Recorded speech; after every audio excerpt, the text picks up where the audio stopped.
এনেকুৱা বহুত নামঘৰৰ নামঘৰীয়া আছে যি আমাক আশীৰ্বাদ দিয়ে, কিন্তু জেঠ আৰু আহাৰ মহীয়া তেওঁ যেতিয়া মাটিত হাল বায় তেওঁ আলিটো কাটি কাটি সিফালে ঠেলি নি ক'ৰবাত পুৱাই গৈ, কিন্তু তেওঁ আনক আশীৰ্বাদ ঠিকেই দিয়ে। এনেকুৱা বহুত আই মাতৃ আছে যি ভাদ মাহত নাম গাবলৈ গৈ নামঘৰত নামৰ চৰ্চা কৰাতকৈ বোৱাৰীয়েকে শাহুৱেকৰ বদনাম গায় আৰু শাহুৱেকে বোৱাৰীয়েকৰ চুলি চিঙা বদনাম গায়। মনটি মিছা কথা কৈছোঁ, আপোনালোকে নিজে হাতচা কৰি মাৰিছে, সঁচা প্ৰমাণ কৰিছে। কিন্তু ইয়াত বহুত পণ্ডিত লোক আছে, বাপসকল আছে, মোতকৈ ইমান জনা বুজা অভিজ্ঞ মানুহ, মই তেখেতসকলৰ আগত কি ক'ম। কিন্তু মোৰ যিটো এই মুহূৰ্তত বিবেকে আপোনালোকৰ আগত ক'বলৈ অনুমতি দিয়া কথা এটা ক'ব বিচাৰোঁ। আমি অসমীয়া জাতিটোৱে সঁচাকৈ মহাপুৰুষজনাৰ যিখিনি দৰ্শন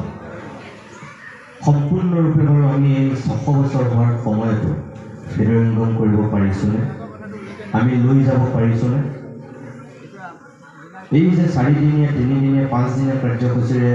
তেখেতৰ তেৰাৰ আমি যে জন্মোৎসৱ পাতিছোঁ, আমি নিজক কিয়নে আমি সুধিছোঁ যে আমি সঁচাকৈ তেখেতৰ আচল দৰ্শন আমি বহুত লৈ ফুৰিছোঁ। অসমীয়া জাতিটো সেই দিশত অগ্ৰসৰ হৈছে। মই ভাবোঁ বহুদূৰ আগবাঢ়িও আৰু আমি বহুত দূৰ পিছ পৰি গৈছোঁ। আজিও মোৰ তেনেকুৱা অনুভৱ হয়। মই কিয় কৈছোঁ, এই যে তেখেতে তেতিয়াই যি শ্ৰেণীহীন এখন সমাজ নিৰ্মাণ কৰাৰ সপোন দেখিছিল, এক কৰিছিল সকলোকে, আমি এতিয়াও এনেকুৱা বহুত নামঘৰ আমাৰ সমাজখনত দেখিছোঁ য'ত এতিয়াও 3-4টা খেল আছে। আনকি এই গুৰুজনাৰ মহোৎসৱ এনেকুৱা নামঘৰো সাক্ষী হৈ ৰৈছে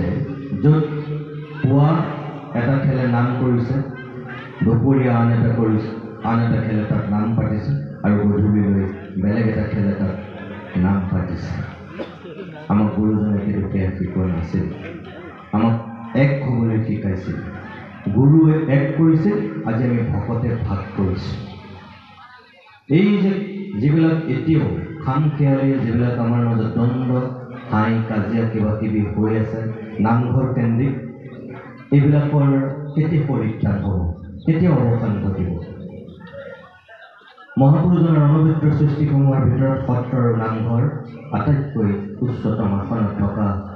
অসমীয়া জাতিক উপহাৰ দিয়া অমূল্য সম্পদ। আজি এই নামঘৰ ভাগিৰ যিটো ঐতিহ্য, মই আপোনালোকক নতুনকৈ কোৱাৰ প্ৰয়োজন নাই। আজিৰ পৰা যেতিয়া বহু বছৰ পূৰ্বে নামঘৰ ভাগি প্ৰতিষ্ঠা হৈছিল, মই ভাবোঁ বৃহত্তৰ অঞ্চলটোৰ এই নামঘৰ ভাগি অন্যতম প্ৰভাৱশালী আছিল। প্ৰাথমিক বিদ্যালয়ৰ নিচিনাকৈ ইয়াত এই অঞ্চলটোৰ শিশুসকলক শাৰীৰিকভাৱে, মানসিকভাৱে, বৌদ্ধিকভাৱে ইয়াত শিক্ষা দিয়া হৈছিল। নামঘৰ অকল ধৰ্মীয় পীঠস্থান নেকি? নহয়। আজি যে আপোনালোকে এনেকৈ উগুৰি খাই পৰিছে, কিয় পৰিছে? এই নামঘৰে যিটো আমাৰ সাংস্কৃতিক চেতনা শিকালে, আপোনাক মোক যিখিনি অৱদান দিলে, সেইখিনি লৈ আমি এই পৰ্যায়ত উপনীত হৈছোঁ। নামঘৰ ডক্টৰ বিৰিঞ্চি কুমাৰ বৰুৱাই কোৱা অসমীয়া সংস্কৃতিৰ যাদুঘৰ, ডক্টৰ নগেন শইকীয়া ছাৰে কোৱাৰ দৰে অসমীয়াৰ নাকঘৰ নামঘৰ হৈছে। এই নামঘৰত যেনেকৈ প্ৰভাৱশালী আমি শৈশৱৰ সকলোবিলাক শিকিছিলোঁ, বৰগীত, খোল, তাল, নৃত্য, অভিনয় যিমানবিলাক হয়, অসমৰ প্ৰত্যেকখন গাঁৱতে নামঘৰ কেন্দ্ৰিক, নামঘৰে সেয়া শিকায়। আৰু একেটা সময়তে নামঘৰ আমাৰ কাৰণে আছিল আইন আৰু আদালত। মহাপুৰুষজনাই আওপকীয়াকৈ আমাক এই সকলোবিলাক দিছিল। দুখন গাঁৱৰ মাজত, দুঘৰ মানুহৰ মাজত যদি হাই কাজিয়া লাগিছিল,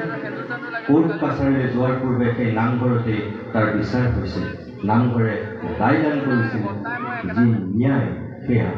নামঘৰে প্ৰদান কৰিছিল। এই যে ভাওনা আপোনালোকে প্ৰদৰ্শন কৰিছে, আমি যে ভাওনা চাওঁ নামঘৰলৈ গৈ, ভাওনাই আমাক কি শিকায়? সদায় সত্যৰ জয়, অসত্যৰ পৰাজয়, ধৰ্মৰ জয়, অধৰ্মৰ পৰাজয়, নৈতিকতাৰ জয়, অনৈতিকতাৰ পৰাজয়, আমাক সেয়াই শিকায়। শৈশৱৰ পৰাই আমি সেয়া শিকি শিকি ডাঙৰ হওঁ। আপোনালোকবিলাকো সেই তাৰেই উত্তৰ কৰি। মই ভাবোঁ এই সকলোবিলাক লৈ আপোনালোকৰ এই 3 দিনীয়াকৈ অনুষ্ঠিত হোৱা ইয়াত যি আই মাতৃ সমাৰোহ হ'ল, যি শিশু আৰু যুৱ সমাৰোহ হৈছে, তেওঁলোকৰ মাজত যিবিলাক প্ৰতিযোগিতা হৈছে, এইখিনি অকল প্ৰতিযোগিতাৰ কাৰণে প্ৰতিযোগিতা পতা নাই শংকৰ উৎসৱ পাতিব লাগে কাৰণে পতা নাই মোৰ বিশ্বাস আপোনালোকে যিখিনি মহাপুৰুষজনাৰ দৰ্শন মহাপুৰুষজনাৰ আমাৰ চিন্তা আৰু চেতনা সমৃদ্ধি কৰি আমি জাতিটোক আগুৱাই যাবৰ কাৰণে যিখিনি সাহস দিছিল প্ৰেৰণা দিছিল সেইখিনি লৈ আপোনালোক আগুৱাব বিচাৰিছে আৰু মই তাৰ সাক্ষী হ'বলৈ আপোনালোকৰ মাজলৈ আহিছিলোঁ ইয়াত আই মাতৃসকলে কিছু সময় পূৰ্বে যিটো নামেৰে আজিৰ অনুষ্ঠানটোৰ আৰম্ভণি কৰিছে মই প্ৰত্যেকগৰাকী আই মাতৃক মোৰ অন্তৰৰ শ্ৰদ্ধা যাচিছোঁ ভক্তি যাচিছোঁ আৰু আপোনালোকক মই এইটোৱেই ক'ম যে সত্ৰকেন্দ্ৰিক যিবিলাক এতিয়া আমাৰ নুশুনিবলগীয়া কথা আমি শুনি আছোঁ নঘটিবলগীয়া ঘটনা ঘটি আছে নামঘৰ কেন্দ্ৰিক যিবিলাক আমি নেদেখিবলগীয়া দৃশ্য দেখিছোঁ নুশুনিবলগীয়া কথা আমি শুনিছোঁ সেইবিলাকৰ অৱসান হওক অকল শোভাযাত্ৰা কৰি ভাওনা পাতি কাৰোবাক মাতি নি বক্তৃতা দি প্ৰতিযোগিতা পাতিলেই আমি মহাপুৰুষজনাৰ যিটো সৃষ্টি তেখেতৰ প্ৰতি যিটো আমাৰ সন্মান সেইটো উচিত ৰূপত প্ৰদৰ্শন কৰাটো নুবুজায় যিটো দৰ্শন শিকাইছে গাৰুৰ গোবিন্দ নগাৰ নৰোত্তম মুছলমানক চান খাই তেতিয়া শিষ্যত্ব দি যি তেওঁ শ্ৰেণীহীন সমাজ নিৰ্মাণ কৰিব বিচাৰিছিল সকলোকে লৈ যিখন আগবাঢ়িব বিচাৰিছিল কুকুৰৰ চুগাল গদৰ পৰো আত্মৰাম বুলি তেওঁ তেতিয়াই কৈছিল নিহিম কিবা আনৰ ধৰ্মক কদাচিত বুলি যিটো কথা কৈছিল তেতিয়া কিন্তু আমি মহাপুৰুষৰ এই দৰ্শনৰ পৰা বহুত দূৰত আমি আনৰ ধৰ্মক আমি হীন বুলি ভাবোঁ আমি বেয়া কথা কওঁ মহাপুৰুষে সেয়া কেতিয়াও শিকোৱা নাছিল কুকুৰৰ চুগালৰ গদৰ পৰো আত্মৰাম বুলি কৈ তেওঁ কি বুজাইছিল কিন্তু আমি সঁচাকৈ এতিয়া সেয়া মানুহে আমি পালন কৰোঁনে সেয়া আমাৰ মাজত যিবিলাক ভেদাভেদ উচ্চ নিচ কিবা কিবি যিমানবিলাক আছে তাৰ অৱসান এতিয়াও হোৱা নাই এইবিলাক কেতিয়াও অৱসান হ'ব মই বিচাৰোঁ আমি মহাপুৰুষজনাৰ এই শংকৰ উৎসৱতে আমি সেইখিনি ভীষ্মৰ দৰে প্ৰতিজ্ঞা কৰিব পাৰিব লাগে আমি নিজে শুদ্ধ হ'ব লাগিল পাৰিবলৈ হ'লে আমাৰ নিজৰ অন্তৰাত্মাৰ প্ৰথম আমি ঠিক কৰিব লাগিব আজি যি মই এজন সাংবাদিক হিচাপে এনেকুৱা বহুত বাতৰি পাওঁ আপোনালোকক শুনি হয়তো আজিৰ দিনটোত কোৱা উচিত হ'বনে নহয় নাজানো কিন্তু মই এইকাৰণে ক'ব বিচাৰিছোঁ সেই কথাটো যে এইটো সঁচা বাস্তৱত হৈ আছে এনেকুৱা বহুত নামঘৰৰ নামঘৰীয়া আছে যি আমাক আশীৰ্বাদ দিয়ে কিন্তু জেঠ আৰু আহাৰ মহীয়া তেওঁ যেতিয়া মাটিত হাল বায় তেওঁ আলিটো কাটি কাটি সিফালে ঠেলি নি ক'ৰবাত পুৱাই গৈ কিন্তু তেওঁ আনক আশীৰ্বাদ ঠিকেই দিয়ে নামঘৰত তেখেতে গীতা পাঠ কৰে ভাগৱত পাঠ কৰে কিন্তু তেওঁ কি কৰে বা যি ঘৰত যি আমি যাৰ আশীৰ্বাদ লৈ জীৱন ধন্য কৰিব বিচাৰোঁ এনেকুৱা বহুত নামঘৰীয়া এনেকুৱা বহুত গীতা পাঠ কৰা পাঠে মোৰ চকুৰ লগত আছে যি নামঘৰলৈ অহা সেই 5 লিটাৰ মিঠাতেল বন্তি জ্বলাবলগীয়া তেলৰ 1 লিটাৰ মনে মনে ঘৰলৈ লৈ যায় এনেকুৱা বহুত নামঘৰীয়া আছে এনেকুৱা বহুত আই মাতৃ আছে যি ভাবে মাহত নাম গাবলৈ গৈ নামঘৰত নামৰ চৰ্চা কৰাতকৈ বোৱাৰীয়েকে শাহুৰ ওপৰত বদনাম গায় আৰু শাহুৱেকে বোৱাৰীয়েকৰ চুলি চিঙা বদনাম গায় মনটি মিছা কথা কৈছোঁ আপোনালোকে নিজে হাতচা কৰি মাৰিছে সঁচা প্ৰমাণ কৰিছে কিন্তু নামঘৰৰ মজিয়াখন পৰচৰ্চা কৰা কেতিয়াও চলি নাছিল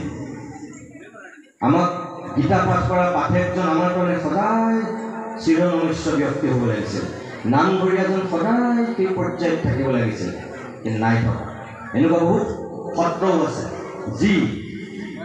এই যে চৰকাৰে দিয়া আৰ্থিক অনুদানটোৰ কাৰণে বুঢ়া ভকত আৰু সত্ৰৰ সত্ৰাধিকাৰৰ মাজত উৎপাদন কাজিয়া গৈ সেই কাজিয়াত গুৱাহাটী উচ্চ ন্যায়ালয় পাইছে যিমানবিলাক ঐতিহাসিক নামঘৰ আছে অসমৰ যি 5টা শ্ৰেষ্ঠ নামঘৰৰ ভিতৰত ঢেকীয়াখোৱা নামঘৰ বৰপেটা নামঘৰ বৰদোৱা নামঘৰ এনেকৈ যদি আমি চাওঁ তাৰ ভিতৰত এটা নামঘৰ পৰে গোলাঘাটৰ 8খেলীয়া নামঘৰ কিন্তু সেই গোলাঘাটৰ 8খেলীয়া নামঘৰটোৰ আজি অসমৰ সমাজ জীৱনত কোনবিলাক কামৰ কাৰণে শিৰোনাম দখল কৰিছিল আপোনালোকে মনত পেলাওক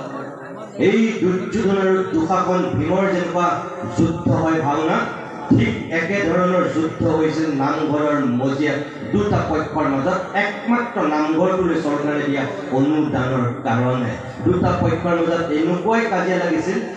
দুৰ্যোধনৰ দুঃশাসনৰ এই ভীমৰ সঁচাকৈ গদা যুদ্ধৰ নিচিনা দুটা পক্ষৰ মাজত মাৰ পিট ৰক্তাক্ত হৈছিল নামঘৰৰ মজিয়া আৰু তাৰপিছত গৈ সেই কেছ পাইছিলগৈ গুৱাহাটী উচ্চ ন্যায়ালয় নামঘৰ তেনেকুৱা হ'ব লাগিছিল আটাইতকৈ 5 দিন 6 দিন ধৰি তাত শংকৰ উৎসৱ পাতে মহাপুৰুষজনে সেয়া শিকাইছিল নেকি কৈছিল নেকি তেনেকুৱা কৰিবলৈ ওপৰৰ পৰা চাই চাগে ভাবিছে মই কি শিকাইছিলোঁ কি বিলাইছিলোঁ আৰু কি কৰিছে ভকতে এই যে যিবোৰ পৰিৱেশ হৈ আছে মই আপোনালোকৰ ওচৰত আজি যিটো সেইটোৱে অনুৰোধ ইয়াত ভাওনা হৈছে এনেকুৱা বহুত এতিয়া আমাৰ উঠি অহা প্ৰজন্মৰ যুৱ বন্ধু আছে যদি ভীমৰ পাৰ্ট লৈছে যদি দুৰ্যোধনৰ পাৰ্ট লৈছে ভাওনাৰ আগত তেওঁলোকে কোনোবাই 100 মান ডিঙিলৈকে গিলি লৈ ভাওনাৰ মোচন দিয়ে তেওঁলোকে তেতিয়া বেছি ভাও ভাল হয় বুলি ভাবে আৰে এইটো উচিত নে শিকাইছিল নেকি তেনেকুৱা কোনোবা আমাক এইবোৰ কোনে আনিছে মোৰ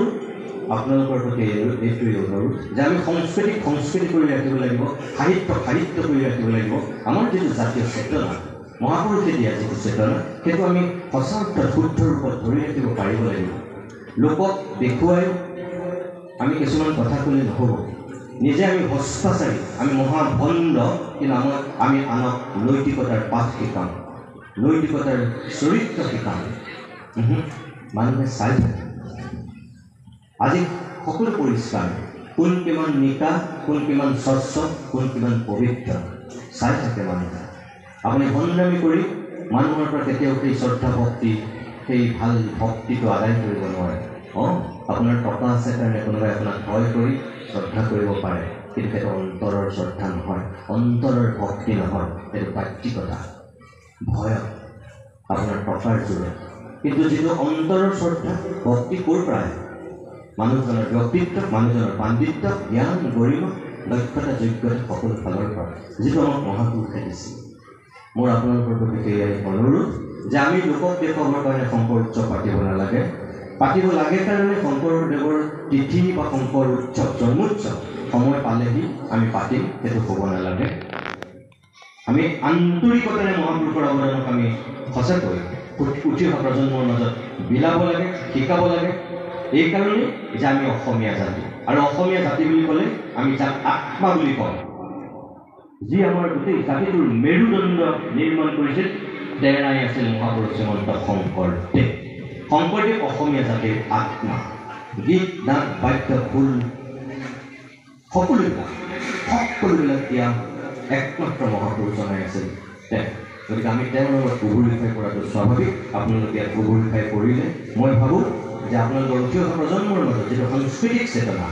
যিটো অসমীয়াৰ স্বাভিমান সেইটো বিলাবৰ কাৰণে আপোনালোকে এই 3 দিনীয়াকৈ অনুষ্ঠানৰ আয়োজন কৰিছিল